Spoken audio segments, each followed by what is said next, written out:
Welcome back to a new mic'd up video. This is my third time entering the video, but we're gonna go ahead and do it because I keep losing focus and I want to be focused in this particular mic'd up. Usually I just let myself kind of ramble, but I kind of have a specific topic that I want to cover. Because I got a message on Instagram from a nice guy named Brendan. I almost said Brandon, but my brother's name is Brendan, so I'm pretty good at differentiating between the two, unless I can't read his name properly and I'm just reading it as my brother's name and his name's actually Brandon.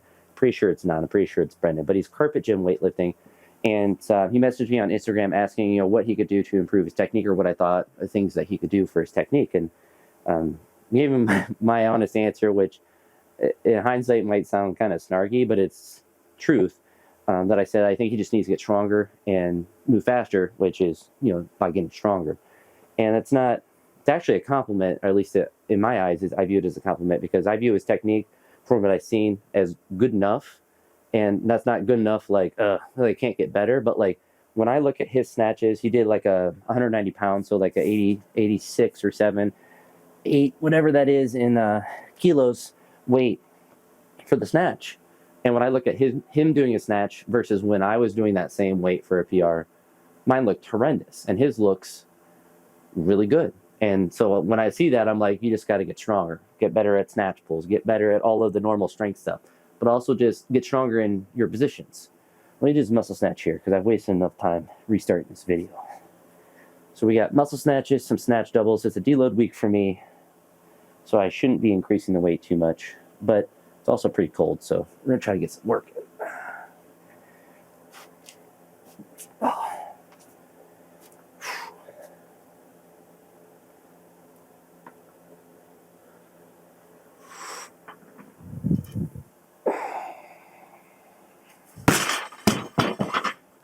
Try to work out while maintaining focus on a topic, which will be quite difficult. But we'll take 50.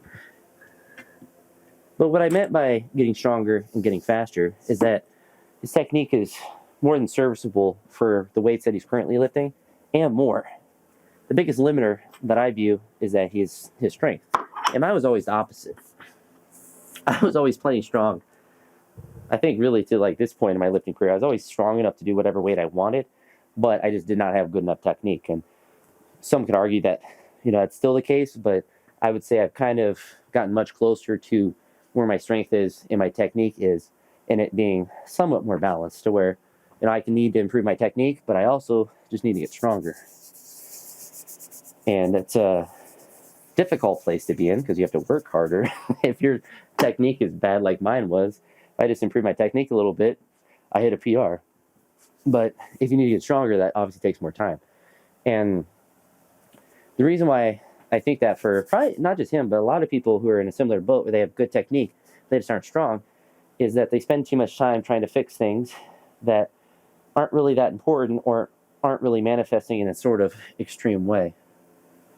If you increase your squat, and it's not even just, so there's a couple ways to view getting stronger. Let me do this 50 real quick.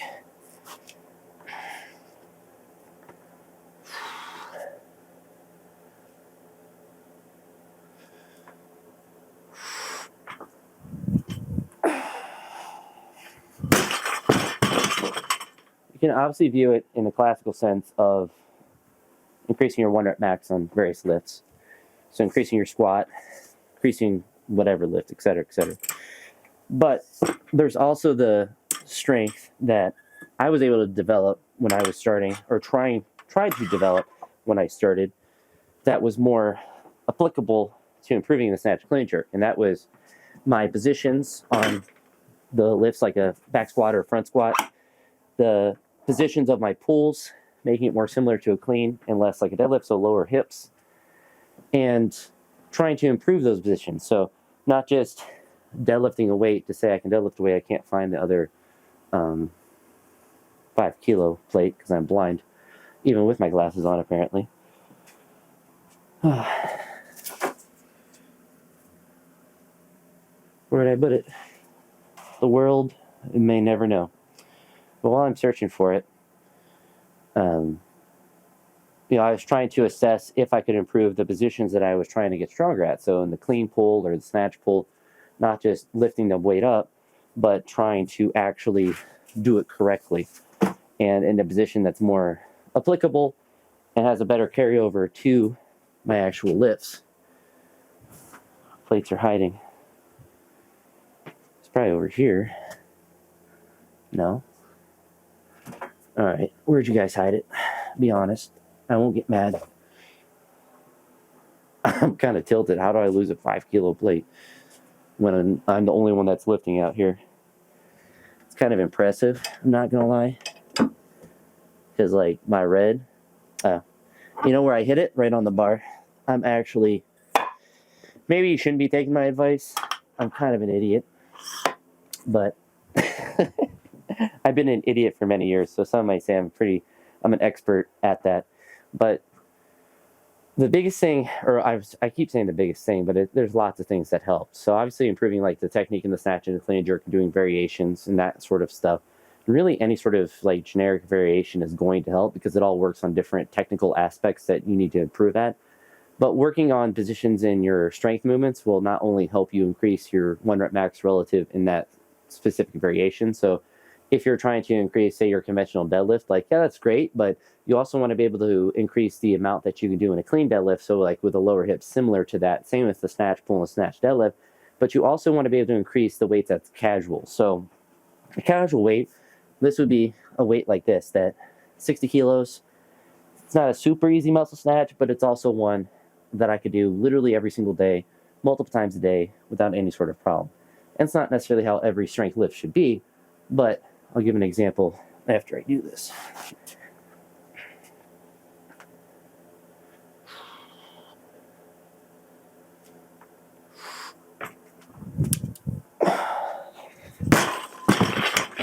If, for instance, and I'm just going to take this string off. If, for instance, your best back squat is, say, 200 kilos, there's a weight, and I suppose this comes back to like RPE and stuff like that, but there's a weight that's casual for you to do, and there's a weight that's heavy, but you know you can do most of the time, and then there's that category between, you know, your max and probably like 190 to 200, where if you're doing that, you're hitting a really good single on that day, but you may not be able to hit on certain. If you're doing something like 180 or 170, you're probably going to be able to do that most of the time and probably even be able to do some repetitions with it. But it's not just the fact that, you know, you can do whatever weight like that, but can you do it with good speed and correct positions? If, for instance, you're like me in a front squat, is your 80% of a front squat where you're pitched over really bad and you're really slow because you have terrible proportions like me and a weak upper back relative? Or is it just you're popping it, it's smoked, and it's really easy? That's going to have more carryover to your actual clean. And I can speak directly of that because my front squat, I mean, you can look even directly from last week. I did a workout with 4 singles at 155 in the front squat. And I was nervous to do doubles with it because I was concerned I was going to fail. I was not going to be able to do a double. But then I got to the Friday workout that week and I cleaned 155. And some would argue I did not jerk it, and I'd say it's a pretty ugly jerk, but like I kind of clean and jerked it. I definitely cleaned it, and I couldn't double it in a front squat. I was concerned about missing that weight. And if I had increased the weight from 155 from that workout, I might have struggled a little bit more. And so my front squat's pretty efficient from what my clean is, but it's because I don't necessarily hold myself to a higher standard with my clean, but I know as soon as I pitch over, I'm going to fail a clean. And because of that, it has like, if I'm able to hold the position in the clean, it's going to carry over really well if I'm able to hold the position in the front squat, it's going to carry over well for me in the clean because I can usually pull well enough to get under a bar. Like I have enough bar speed to get under it. That's a lot of it. Am I able to hold the position on the way up? So for me, that's going to have a high carryover. So the positions I'm able to maintain in a front squat are more imperative because I know that, you know, a 90% double for me is not going to carry over as much as an 85% double with perfect position, or 85% single with perfect position. And that's one way you can assess your strength, is not only is your 1 rep max increasing, but is the quality of your movement increasing in all facets. Not just snatch and clean and jerk, but are your squats moving faster? Are you squatting really deep? Are you pulling really effectively? You know, are you doing these things that are going to carry over? Because all of that is what gets you stronger at snatch and clean and jerks. Doing the movements is great, and getting better at technique is fantastic, but you have to get better and stronger in the positions that you want to be stronger at. All right, so that was 60. We'll do 70.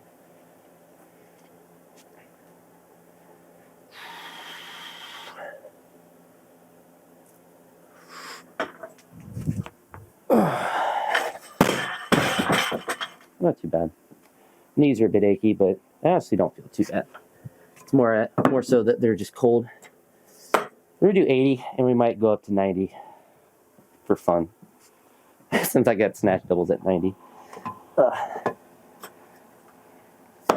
But getting stronger in the positions that you want to get better at, or that will have a carryover, is also a way to improve. It's also a way to move a lot faster in general. If you're able to hold and move a 155 front squat really quick, you're probably going to move your clean a little bit faster too. And just having the intent of moving faster, I think for most people, is mostly enough to improve that. Because when I first started trying to get better at weightlifting, you know, my squats, I would do relatively the same speed all the way up. Like obviously with light weights you move faster, but I'm really good at grinding weights and moving them very slowly. I'm not very good at intuitively, or at least like rapidly moving a light weight really quickly without a lot of, you know, mental thinking with it. But I can sit there and grind a really heavy weight. And so I had an advantage in one sense where I just had a large capacity to do more volume, but also had the disadvantage of I move slow and everything. And so just trying to move faster and everything not only made me better at the lifts, but it actually made my squats and pulls stronger too. I didn't squat 302 kilos until I was doing a lot of weightlifting training. And a lot of the clean pulls and like the thought of trying to get faster with it made me better at deadlifting, made me better at squatting, just made me stronger. And that doesn't necessarily apply to everyone, but applies to slow guys like me.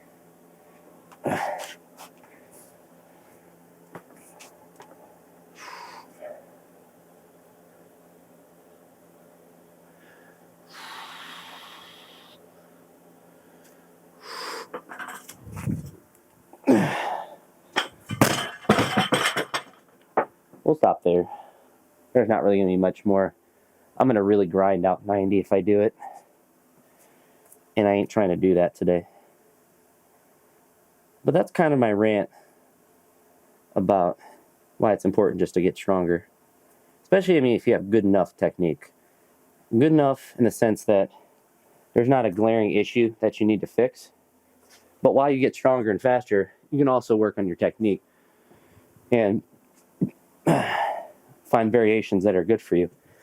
Very simple variations are simply the best. Snatch doubles. That's a variation to the snatch. A very easy one to do. A block snatch above the knee or below the knee. A hang snatch. Like all of the basics. Like there's an infinite amount of simple variations. That's why I don't really like getting complexes that are way too complex. Because there's no point in doing them. Because not only are you not really thinking of anything, you're just thinking of the complex and remembering everything that's on it. You are not really able to measure your growth on it. If you're doing, you know, actually an easier example is if you're doing like a hang snatch for 4 reps. Like, are you really going to try to improve that? Is anyone really out there trying to think, I wonder what my 4 rep max hang snatch is, and I want to try to increase that? That sounds pretty miserable. But if you're doing a block snatch, maybe a block snatch double, and you're trying to improve that, that's going to have carryover too, because you have that intent of trying to increase the weight that you're lifting, but then trying to improve the technique with those, and you're going to be able to focus a lot more on those. So that's another thing that you can do as well that would be beneficial, is simplify the complexes so you can actually measure if they're helping, if you're growing, and you can have more fun lifting. I would argue that if you're trying to improve your set of 4 in the snatch, or in any weightlifting specific movement, probably not having a lot of fun. It's probably pretty miserable. And it doesn't mean there's never a place for like high rep stuff like that. But you have to be intentional with the exercises that you do pick if you are not following a program. Now, I had a lot of success when I was starting out with weightlifting. The first program I started was a Catalyst, one of the free ones. It was like a strength cycle, like a 4-week strength cycle, and I just kept repeating that. And I remember the beginning of the week started with a 5x5, or I think it was a 4x5 squat. I don't think it was a 5x5, but it had that in push presses, and I was really bad at push presses. So I just had to, I just did a lot of volume with them, and so you just get better at them. And so it's just, you want to find the movements that are going to have good carryover, that are simple to do. So like push press would be one, back squat would be another. Find those, hammer them out, and then see if you're able to improve in your lifts. And what you'll find is maybe some things help more than others. What I find for me, like in specific, an example of that would be doing high reps in the front squat has never really carried over terribly well to getting better at the actual clean. And it usually beats up my wrist and upper body pretty bad when doing them. So I don't generally like doing them, and it takes me a lot of work to get into doing them with any sort of consistency, or to actually do it with an appreciable amount of weight. Doesn't mean that you should never do it, or I should never do it, or it's not going to help at all. But what I find is that because when I get to a high rep front squat set, if it's heavy, I lose my position. I start pitching forward a little bit more. I end up relying a lot more on what I always have, what I keep terming as ooga booga strength. But just I use everything but the correct muscles and technique to get the weight up, which isn't bad for a PR or whatever. But if I'm doing sets of 5 in the front squat, and if the last 2 of every set I'm pitched over and using my upper back way too much, it's not going to carry over to the clean. I'm probably going to hurt myself, and I'm going to be moving really slow, which is also not going to carry over. So you want to be able to find what works for your specific body type, but what's logically is going to work too. Not just I'm tall, I need to do this, yada yada yada, but how do you feel when you do a front squat set of 5? Maybe you're better than me and you respond really well to them and you can do them a lot. Or maybe you look at them with more dread than anything in the world and you don't want to do them. Because it's actually another thing that you can look at too. So I've talked about in a lot of videos, I always save pulls for the end because I find them very easy, very mentally easy, physically easy. And I'm never I can't do the pull today. I can always do it. It doesn't matter. But when I'm looking at a front squat, I have to get really focused to do it. And it becomes a lot more difficult mentally to do it. And when things are more mentally difficult, they're going to have just a higher load on your body to recover from, to actually improve at, because it's probably something you're not very good at. Like front squats for me, this is probably the most stressful movement for me to do, and it's probably my movement that I'm worst at relative to everything else. All right. And so understanding that, you can also know why a movement might be feeling bad, and why you need to either focus on it more or be more intentional when you focus on it and when you don't, and find things that are easier on different days, especially when you're tired and fatigued. All right. Snatch time.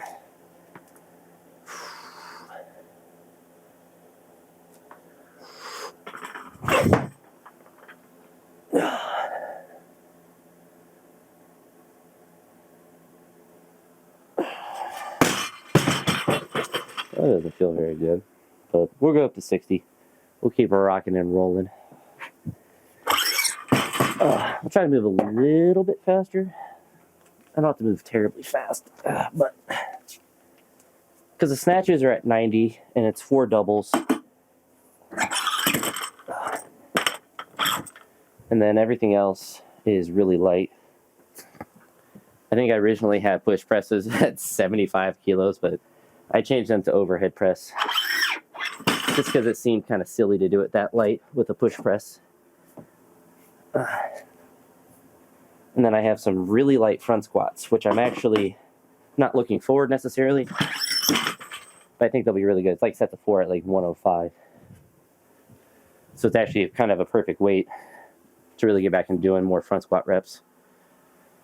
And then some snatch pulls.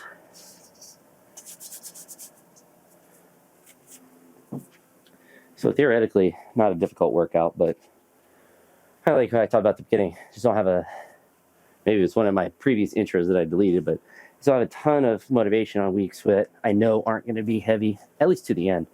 I still have the max out day at the end of the week. But I'm going to focus more on lifting now, so more lifting talk.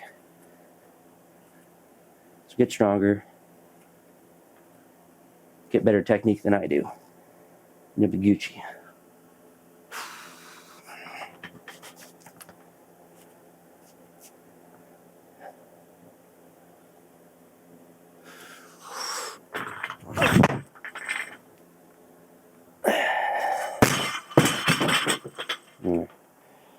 See random bugs on the floor. I guess I've stepped on potato bugs out here, which if you don't call it a potato bug, you're incorrect. And if you don't know what a potato bug is, then that's fine. You're just a person that just doesn't know everything that you need to know in life.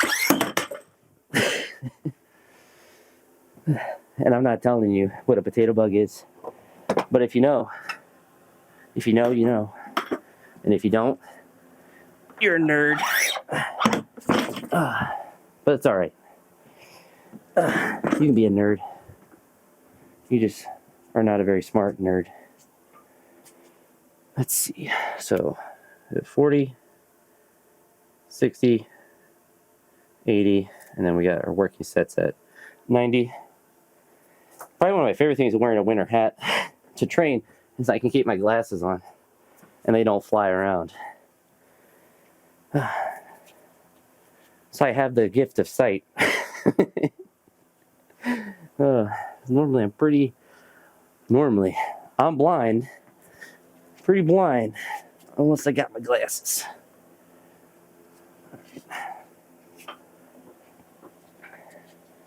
My last training day I had sets of 4 in the snatch, and now it's sets of 2. Is that easier? I feel like it is. So this is my last warm up, and then warm up for sets at 90.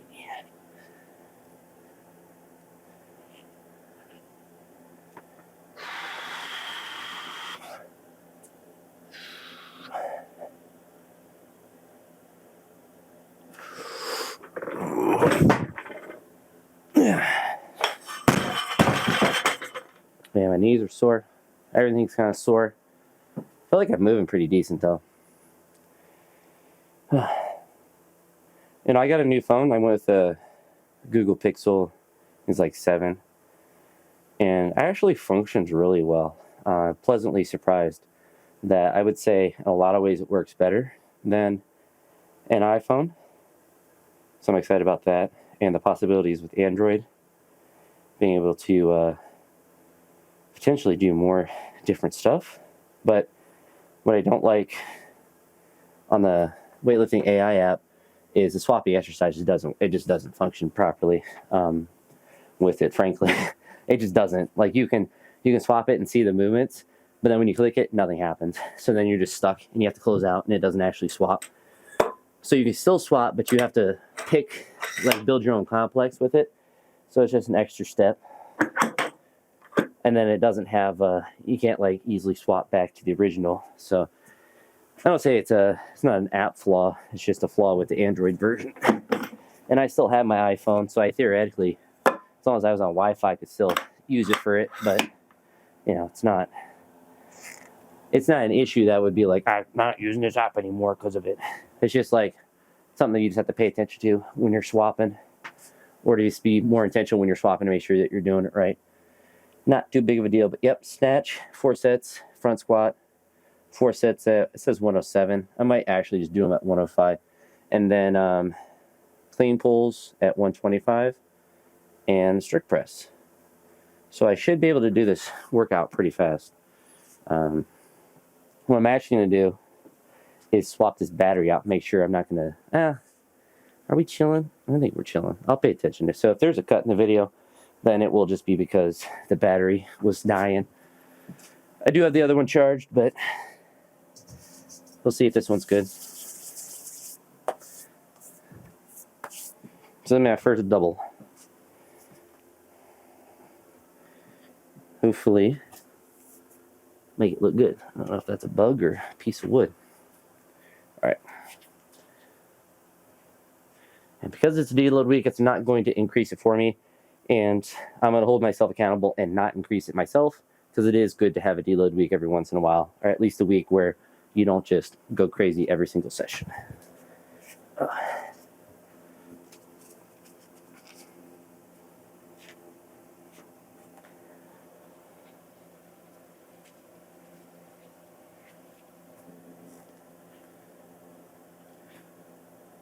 So the focus on my snatches today is the pull, making sure that stays close to my body, especially past my knee, and then finishing. So nothing too radical, a double.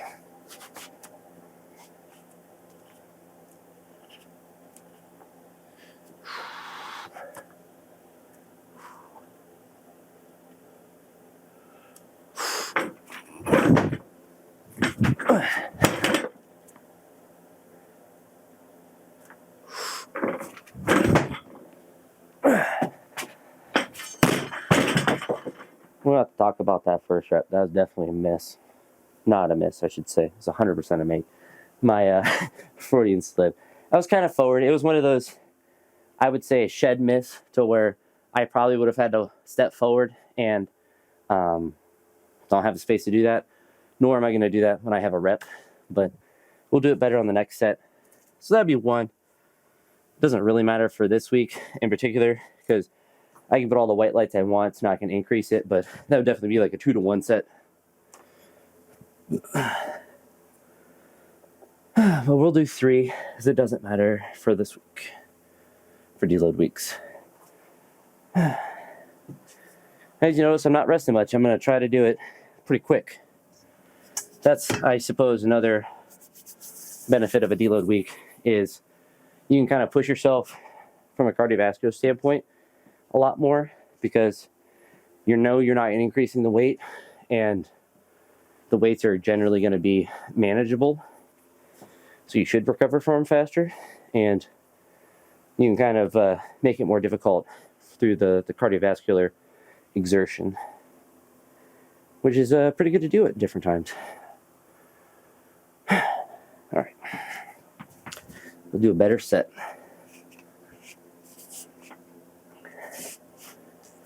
So make sure my left hand and arm is just keeping it close. That first one, it just drifted out on my left side a little bit.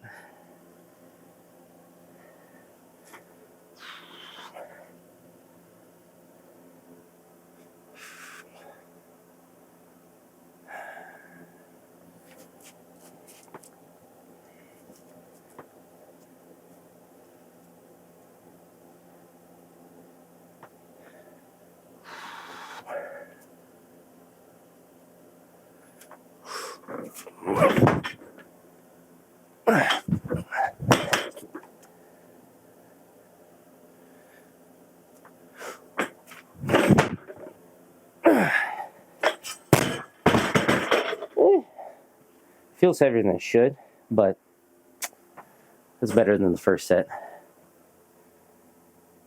First one went a little further behind me than I would have liked. It made stand up a little bit more difficult. And second one was in a little bit better of a position.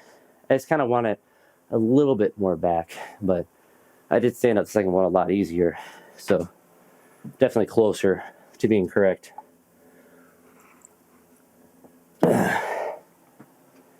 But with the next set.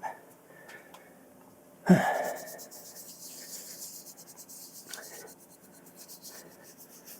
of the things that tends to happen when I'm thinking about keeping it close past my thigh is it can be a little bit loopy, and my finish can be a little bit less than ideal.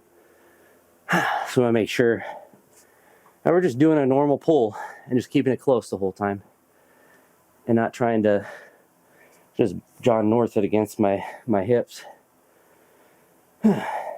So my third set.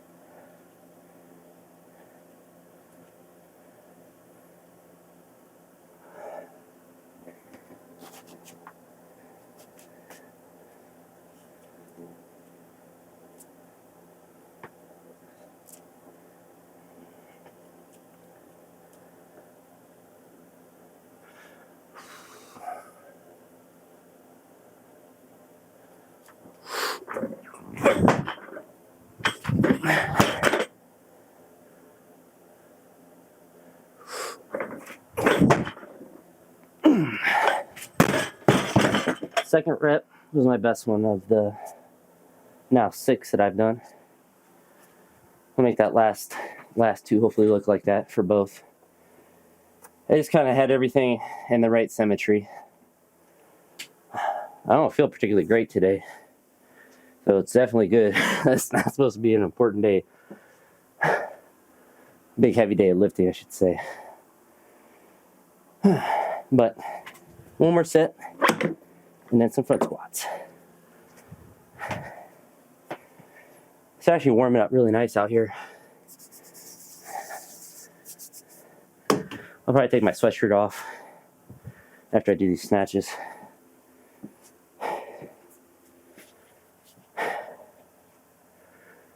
Alright, one more set.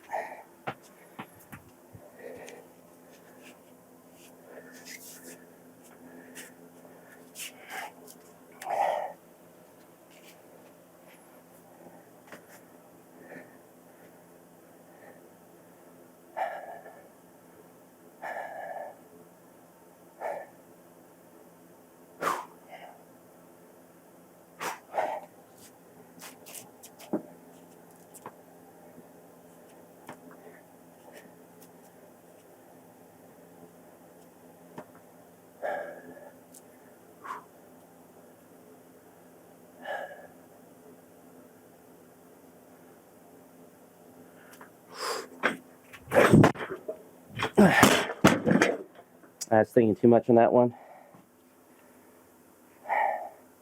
I cut my extension off. We'll make up for it. Not with an extra rep, but just making the second one look good.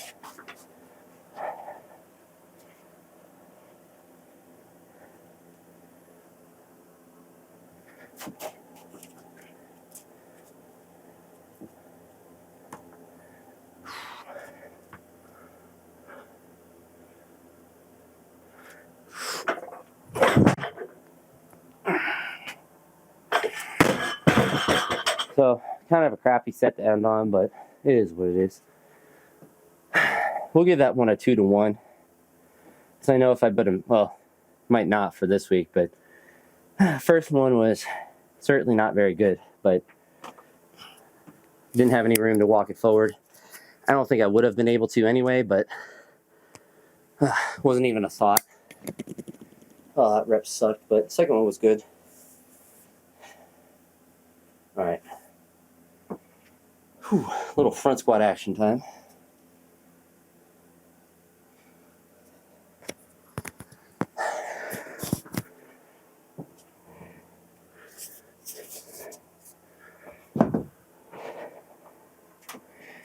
And what I think I might actually do, I did this on the first day.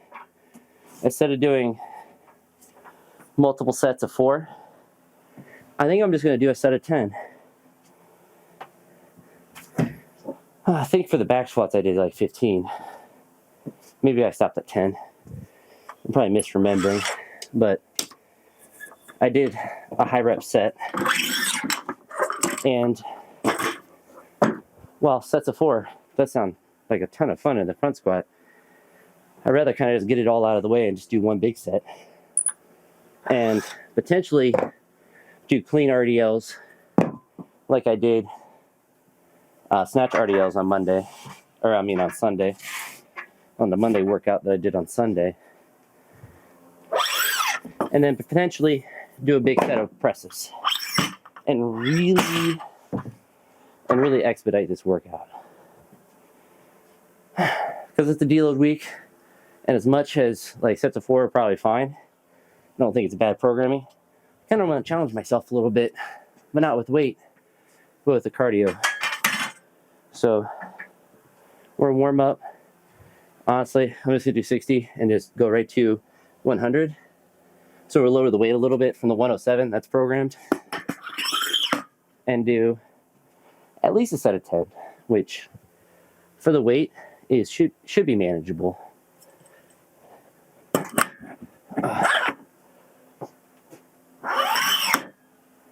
I don't think I'd ever want to get good at doing sets of 10 in the front squat, but I don't think I ever really could. Does that mean not wanting to do it or not being able to do it? Sets of 10 just aren't fun. But I should say multiple sets of 10, like one AMRAP-ish type of set, I usually don't mind. It's difficult, but it's not like you gotta do it multiple times. If I had like 3 sets of 10 in a movement like a squat or even like a pull, then it's just not fun. Squats particularly. So this takes forever to do. All right, so warm-up set here.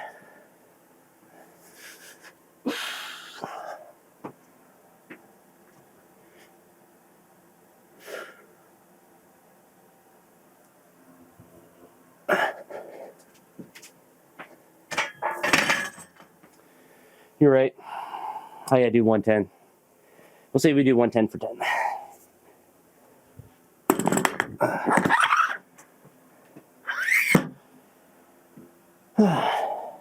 We'll drop it, and the clean pulls are supposed to be at 125. What I think I'll most likely do, since I'm going to do one set, is drop it to 110. So I suppose the front squats will be a little bit more higher intensity than was originally programmed, but it's just going to be one set. And they wanted 4 sets, so that was 16 total reps. I am not going to do 16 reps. I'll most likely stop at 10.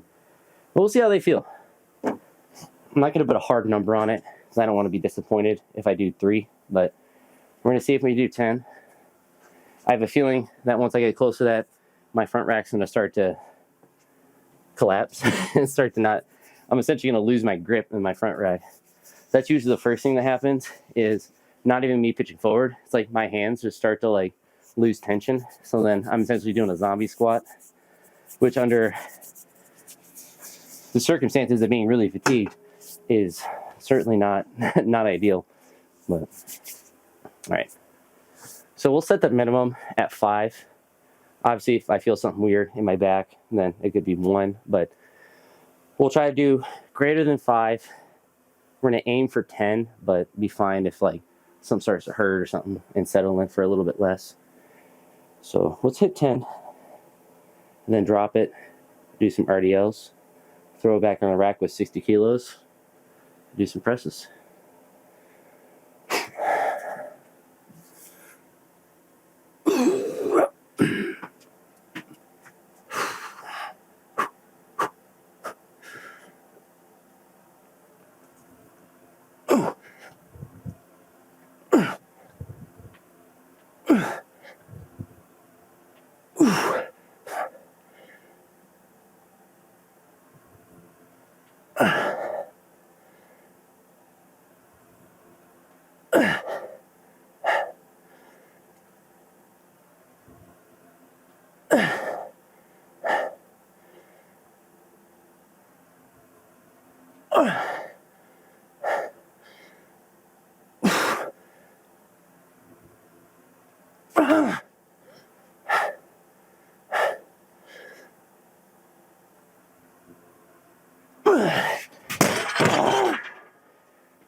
My finger's almost entirely off the bar.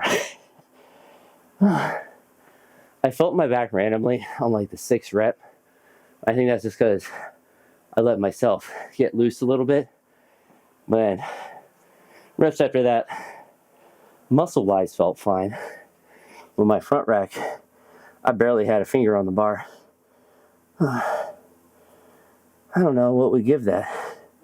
Let's say 3 reps in reserve. So if I had a front rack, I definitely could have done more. Oh, holy cardio. All right, we'll do 110. And in the app, as I catch my breath, there's no RDL exercise for 2 legs. I think there might be single-legged ones. So if I'm going to do RDLs, then I'm just going to count them as clean pulls in the app. So fatigue is going to be pretty similar. And so I haven't decided how I want to integrate them in yet. I just know that I want to. And so it'll probably start out how I've done it a couple times. Either, deload week, do a high rep set, Or like if it's a heavy pull day, have the last set be one. Not like all of the sets on one day, but just like the bonus one. So I think some hamstring specific pulling will be good, and not just straight clean pulls. All right, I am actually going to die.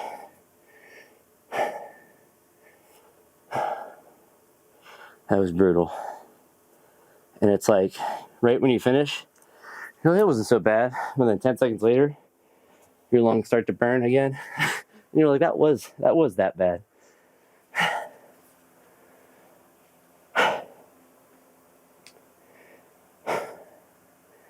But maybe I can integrate more sessions like this. Not necessarily with everything, but if I have a really light day, instead of doing, I don't know, sets of 4, I can do a set like that, because that's going to certainly do some work and be good for cardio. So it kind of has a twofold benefit. Well, we'll see. Depends on what the weeks look like as far as workouts go, to how easily that would be to integrate.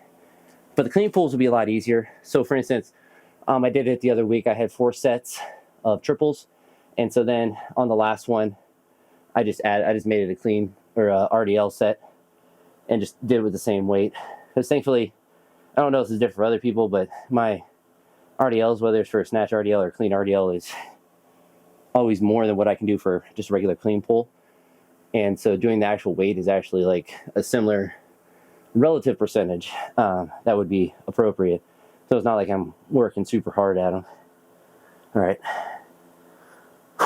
Caught my breath. So we'll just do a set of 10 here. Strip these reds off. Throw it in the rack.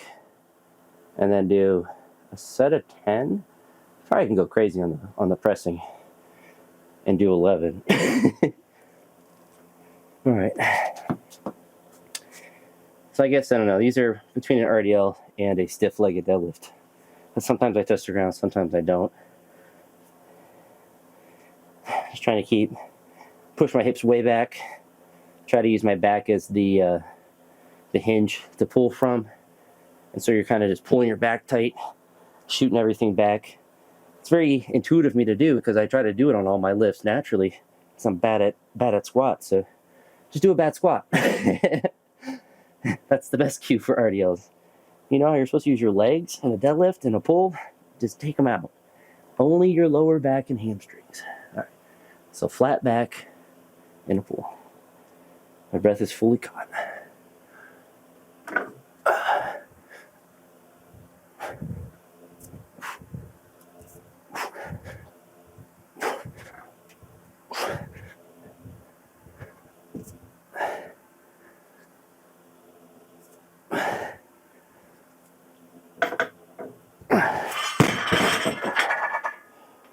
Pretty easy. That's why I save them for last. Certainly not winded too much from those. But it's also thinking about my left side, making sure that's pulled in. I feel like sometimes it drifts out a little bit. So I think I noticed one part of my back near where it spasmed. It's kind of my left lat. So I was just hanging from the pull-up bar, and I felt everything crack in my back, which felt fantastic. But then I felt like a muscle fire on the left side of my lat. I guess the left lat, left side of my lat, on my left lat. And I was like, oh, maybe that side is tighter, which would make sense because, my left arm being a little less stanky. But I have noticed that, like on the snatch, I turn over slower with my left arm typically. So that could be a function or one of the root causes of it. We're going to throw it in the rack and then do it. Really, after I do this press set, we're going to be out of here. We'll make some burgers. I've been loving just cheeseburgers. Oh. I don't have any more buns though, which is kind of sad. I'm a big bun guy. Not a fun guy, a bun guy. Not a fun guy. Not in the ground. not decomposing things. I'm a bun guy. All right. So for presses, I'm pretty confident that I'll be able to do 10. What usually happens with presses is I feel really good into the 10th rep, and then my shoulders immediately die. It's actually one of the few, it's one of the funny things is like high rep pressing sets aren't really that stressful to do or anything. So I've done like 60 for AMRAPs lots of times. And I don't think I've ever done more than 15, which is a lot. But like the AMRAP never increased. In fact, a lot of times it's decreased from that. I'll probably get like 11 or 12.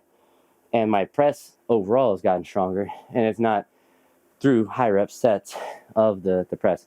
Though they're certainly useful. I'm not advocating against them, but I just find it funny that, you know, like 60 kilos is not a weight that's like 40 kilos, even 40 kilos. That's actually interesting too. It's like my shoulders just kind of tap out at like 20 reps as soon as I have any weight on the bar.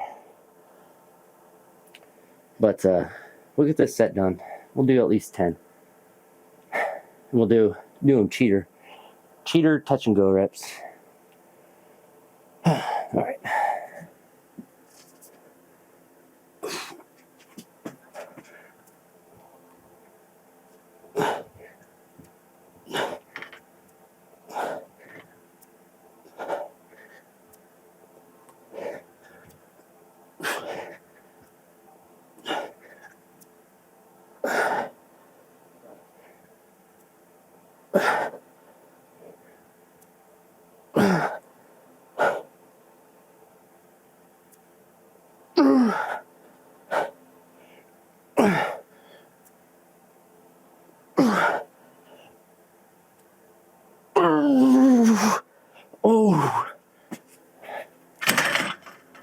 Oh, I wanted to do the 15th one really bad, but that one shook. I was really confident once I hit 10. I was like, I think I got 15.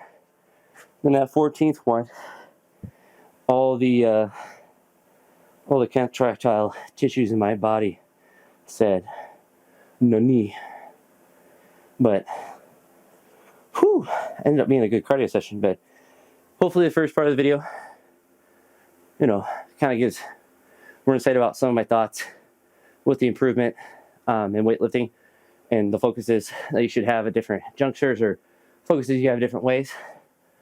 Obviously, you know, I'm kind of spitballing in a non-structured way while I'm training. So I'm sure there's gaps and things I may have said that are incorrect. Feel free to correct me or to ask questions. I would love to answer them. I am a teacher after all, and I like talking about lifting. You can't really talk with elementary kids about lifting. Well, they don't know what it means. But I think if there's anything else I forgot to say. I think it's time to go get some bunless burgers, some cheese, some beef, some eggs, and I kind of want a bunch of broccoli too. That sounds pretty good. So we're gonna get a bunch of that made too. My chest got a pump from that. That's why I've never done chest hypertrophy stuff. I'm doing overhead press, chest gets a pump.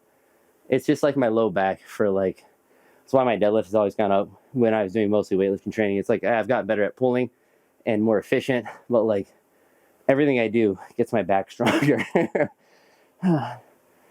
Just not my legs. My legs don't get stronger, but my back and chest do. All the muscles I don't need. But I actually don't think my chest is getting stronger. It just gets a pump. Especially probably towards the end when you're kind of leaning back a bit more. But whew, that's what we get for this one. So I'm enjoying these Weightlifting videos and making them a bit more. I'm going to keep hammering them out. If you really hate them, then let me know. And I'll do more of the regular ones. But I kind of like having a mix. I think it's unique for my channel. Because like, we got someone like a Sam Solik. And that's all his videos are essentially videos like this. A little bit more editing. But, you know, it's essentially just a long video of him talking about training. Or, you know, whatever thoughts he has for that day. And then a lot of channels I like to watch kind of have the shorter, you know, 5-minute, here's what I did today, here's what I'm working on, here's what I'm struggling, or here's what's going well, or whatnot. I like those as well. this kind of gives a mix of both, and it gives me a chance to kind of expand upon topics that I may kind of like touch upon in the shorter commentary videos. So it kind of gives me a chance to expand upon things. So if you have topics that you want me to pontificate about for an hour, let me know. But I'll tend to find something or just talk about whatever's going on in the week as far as lifting goes. So it's usually not hard for me to ramble on forever, which is why the hardest part of these is keeping my mouth damp and moistened, because it tends to get pretty dry. But anywho, time to go eat. So I'll talk to you all the next one. Have a great day. Peace.